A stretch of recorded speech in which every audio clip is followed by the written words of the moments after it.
Every investing guide assumes you have extra money lying around. But what if you are actually broke, living paycheck to paycheck with nothing left over? Here is how to start investing even when you are struggling. Step 1. Find $10. Not invest it yet, just find it. Cancel one subscription. Skip one meal out. Sell something.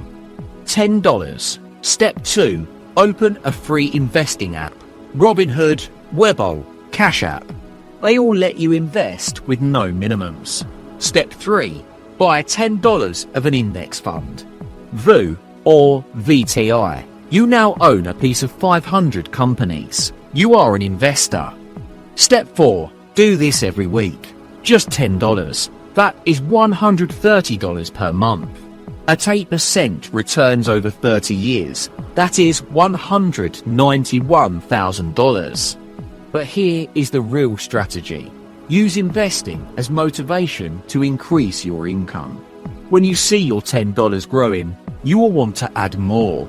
That is when you get serious about side hustles, about asking for raises, about cutting expenses you do not care about.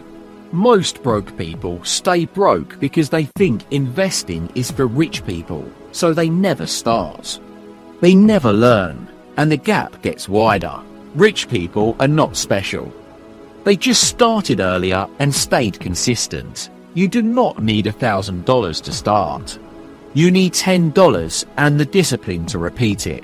Here is the truth nobody tells you.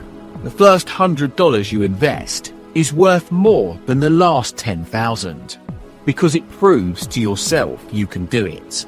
Stop waiting for the perfect moment. Start with what you have. $10 is enough.